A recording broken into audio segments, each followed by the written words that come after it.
Before Diana's heartaches and Meghan's headlines, there was another royal bride the world couldn't get enough of.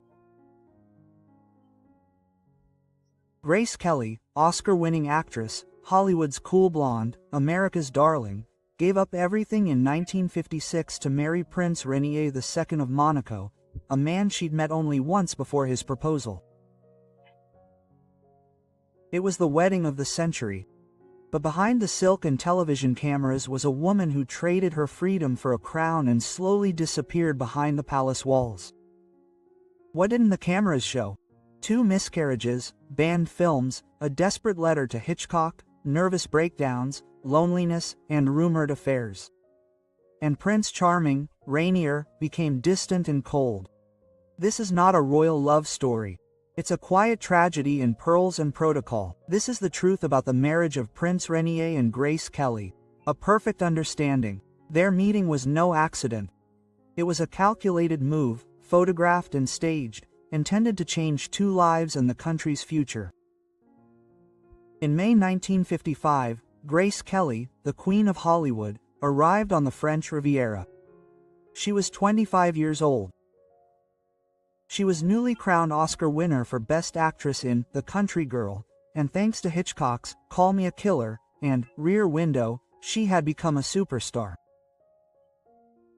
The press called her an ice queen with a fiery sweat, and directors couldn't get enough of her. Privately, however, Grace was tired of fame, of gossip, of always being her father's second choice, of the daughter he never praised.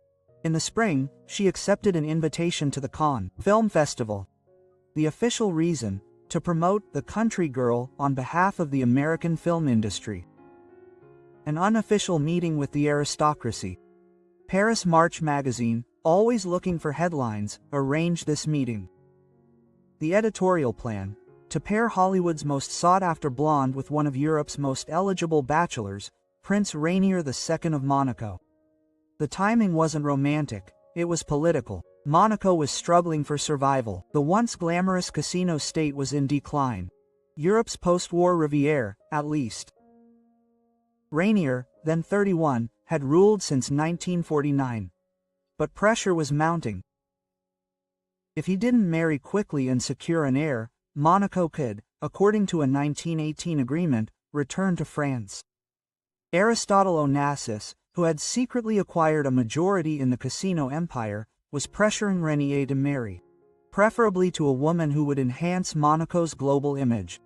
Rainier himself had recently ended a 6-year relationship with French actress Gisèle Pascal, allegedly because of doubts about her fertility. Grace wasn't his only option. He also allegedly considered Deborah K. Natalie Wood and even Princess Margaret. However, when he saw a portrait of Grace, a dignified Catholic woman free from scandal, he agreed to a meeting. The meeting was scheduled for May 6, 1955, at the Prince's Palace in Monaco. But even that didn't go smoothly. A strike paralyzed the electricity at the Grace Hotel in Kansas. She couldn't dry her hair or iron her dress. In a wrinkled floral dress with a borrowed headband, she arrived late only to find Rainier was even later. While waiting, she wandered the palace corridors, even posing for photographer Paris mock Edward Kean on his throne.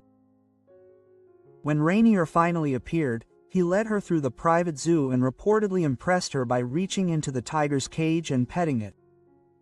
Photos showed polite gestures, formal smiles, and fleeting glances as they strolled through the gardens. The meeting lasted less than an hour. Returning to Kay, Grace shrugged. "He's charming," she said, "but that's all." But behind the scenes, something had changed. Rainier was captivating. His chaplain and trusted father Francisor, an American from Philadelphia who knew the Kelly family, established contact. A cautious exchange of letters began, which grew increasingly heated. As the letters crossed the Atlantic, so did the rumors. On Christmas Day 1955, the fairy tale began to unfold. Rainier officially traveled to the United States on a diplomatic visit, but his real goal was to propose. On December 24, he had dinner with the Kelly family at their Philadelphia residence. 3 days later, he proposed to Grace. Grace said, What followed was less romantic than a negotiation. Rainier's condition: a debt of $2 million. Grace's father, John Jack Kelly, a millionaire construction contractor and Olympic rower, was furious. He allegedly called Rainier a bankrupt prince with a metal kingdom, but appearances mattered, and Jack, who always sought social recognition, relented. He paid half.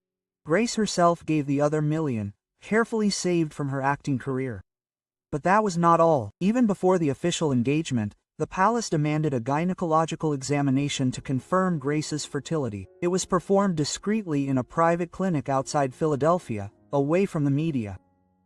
The message was clear: Monaco needed an heir. It was about survival, not feelings. And then there was the prenuptial agreement. In the event of a divorce, all the children were to remain in Monaco under their father's care. In addition, part of Grace's American estate was to be transferred to Monaco. Grace negotiated with the skill she had acquired in Hollywood and retained the right to leave part of her fortune in American banks. But the message was once again clear. This wasn't a marriage, this was a monarchy, the wedding of the century. In April 1956, Grace Kelly crossed the Atlantic. Not as a movie star, but as a bride in a dream, carrying the weight of two worlds on her shoulders. She boarded the USS Constitution in New York Harbor with 80 pieces of luggage, including carefully selected dresses, cosmetics, and accessories for every royal occasion. One of her most prized possessions was a black poodle named Oliver, a gift from her friend and former film partner, Cary Grant. On board were 6 of her bridesmaids, 100 journalists, and a sense of finality that wafted in the sea breeze. The voyage lasted 8 days. When the ship anchored off the coast of Monaco on April 12, a fleet of smaller boats ferried the passengers ashore. Rainier didn't receive them at the palace, but on his private yacht, Deo Giovante II, while the waters of the French Riviera she gleamed beneath them. Red and white carnations, the national colors of Monaco, descended from a seaplane organized by no less than Aristotle Onassis. 2,000 guests were invited. 30 million people across Europe watched the ceremony live. MGM, which still held the rights to Grace's public image, filmed the wedding in its full cinematic splendor. Her gown, designed by legendary MGM costume designer Helen Rose, consisted of 25 yards of elfenbein silk, 100 yards of silk netting, and over 125-year-old rose point lace on loan from a Philadelphia museum. The veil was 90 yards long. It took 6 weeks and over 30 seamstresses to complete the gown. The dress alone was worth over $8,000. A fortune for the time, and it would shape wedding fashion for decades. But beneath the silk and lace, doubts lurked. Just a few days before the ceremony, Grace confided in her close friend, actress Judith Balaban. The wedding was the beginning of the end. She wasn't joking or exaggerating, she was telling the truth, a gilded cage. She had truly tried to adapt from the moment Grace became Her Highness, Princess Grace Patricia of Monaco, giving up not only her passport and career but also her autonomy. She learned French, slowly, thoughtfully, fulfilling every wish until she mastered the art of attending state banquets without an interpreter. She mastered court etiquette, assimilated Catholic traditions, and in less than a decade gave birth to 3 children: Caroline in 1957, Alberta from 1957 to 1958, and Stephanie in 1965. She fulfilled her royal duties to the smallest detail. Yet with each passing year, the palace walls seemed higher, the corridors colder, and her own reflection in the mirror more alien. But Rainier truly believed she was doing the right thing for Grace, for the family, and above all, for Monaco.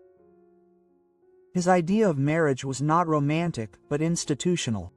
He was born into an age of old, dynastic responsibility and grew up under the pressure of maintaining one of Europe's smallest sovereign states.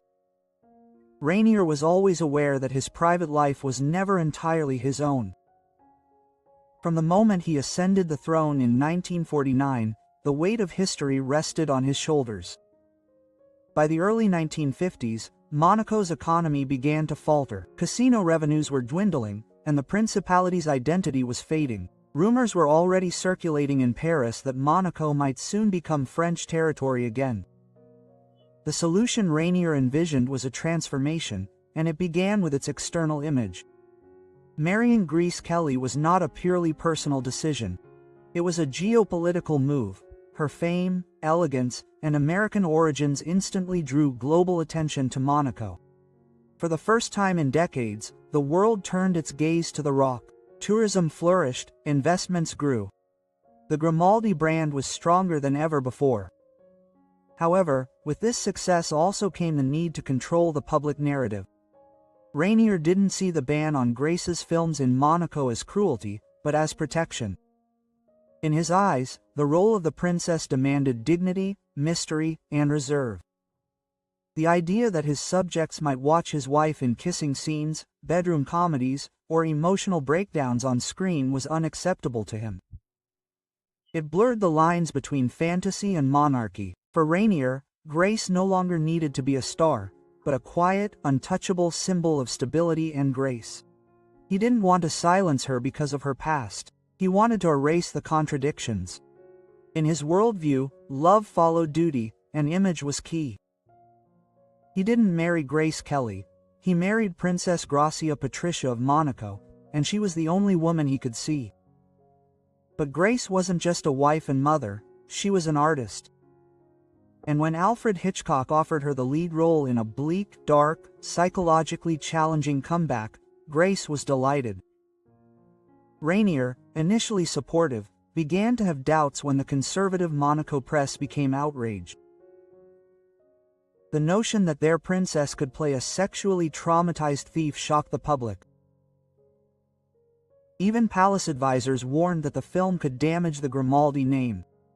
Faced with national expectations and Grace's desperation for meaning, Rainier chose to decline. Grace was devastated. In a letter to Hitchcock, she admitted that it broke her heart to leave the project. Quote, "I was so looking forward to working with them. I hope I will remain one of their sacred cows." Behind closed palace doors, she wept not only for the film but for the self she had lost. To friends, she confessed that she felt like a decorative element. In a letter to actress Rita Gum, the attack encounters, which seemed too convoluted to understand, still shrouded her life in mystery. While many souls in Monaco mourned the loss of the Duchess, some still wondered what truly happened that tragic day. Power, fame, the mundane everyday life. All these things collided in an instant. And Grace Kelly, daughter of an athlete and the owner of the Manufactura, became a symbol of a life that can be beautiful, but is also a fragile illusion. The same streets she once confidently navigated with a smile now become dark paths where dreams faded, and memories remain only a shadow of her presence. Sometimes we ask ourselves what history might have been if fate had taken a different turn, and yet, knowing there is no going back, that August morning in 1982 will be forever imprinted in the collective memory as a reminder that life can be as fleeting as it is beautiful. A medical emergency, or perhaps the crown once again exacted the ultimate price. A royal scandal. After Grace's death in 1982, Prince Rainier was never the same. In the days following the accident, he was said to have walked silently through the palace corridors. They had visibly aged overnight. The man who had ruled Monaco with discipline and control for decades was broken by grief. He never married again. There would be no second marriage. Grace was to tell his confidant, and he kept his promise. He remained a widower for the rest of his life. He buried her where they were married, in the Cathedral of Our Beloved Lady Immaculate in Monaco. The spot next to her grave remained untouched for 23 years, until April 6, 2005, when Rainier himself died at the age of 81 after a long battle with sexual and heart problems. The world mourned the end of an era, but some whispered something dark, that the Grimaldi curse had claimed another victim. For Grace's death, tragic as it was, seemed only the beginning of a transgenerational decline.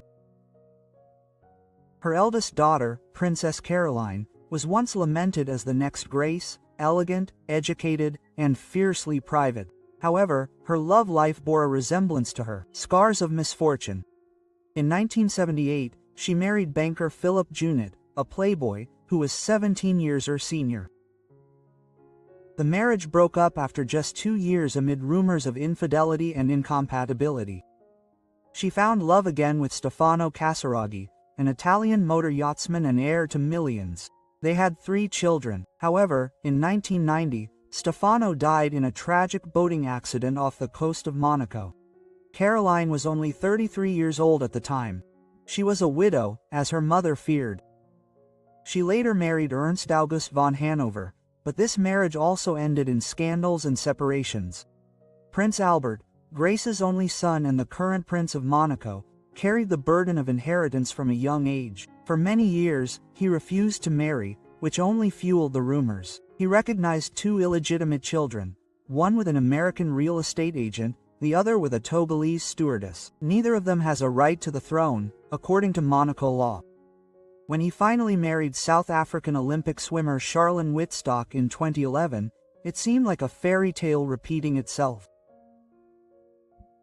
Charlene was so in tears on her wedding day that the tabloid press dubbed her a runaway bride.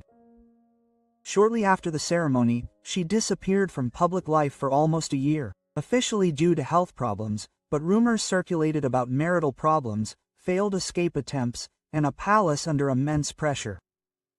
And then there was Princess Stephanie, the youngest, survivor of the accident and perhaps the most visibly scarred. Her life in the 1990s became a constant topic of gossip. Harmful relationships and high-profile affairs, including with a bodyguard and a circus performer, filled headlines across Europe. She struggled with depression, anxiety, and her own identity, a princess who never truly recovered from the loss of her mother. All 3 of Grace Kelly's children seem to be, in different ways, cursed by the same crown their mother wore. Some say the Grimaldi curse is just a myth. Others believe it's a self-fulfilling prophecy, that expectation and tragedy repeat themselves. But regardless of whether curses are believed, one thing is undeniable. The family Grace Kelly entered into never found lasting happiness in love. Not before, with, or after. And the throne beside her remains a monument, not to perfection, but to the price the crown demands. So was this a love story? Or perhaps a royal contract wrapped in eminence and illusion? Grace Kelly abandoned Hollywood for a life in the palace, but what she gained in title, she lost in freedom. Behind all the glamour, Rolls Royces, and pink lace, hid loneliness, renunciation, and a woman slowly fading into a role she never truly chose. Rainier received the princess the world adored, but perhaps he never understood the woman he married. Their marriage brought Monaco worldwide fame, but did it also bring them peace? What do you think? Was Grace Kelly a royal success or a tragic figure? Trapped in a gilded cage? Let us know in the comments. And if this story moved you, like, share, and subscribe to discover more untold truths about the most famous couples in history. Yeah,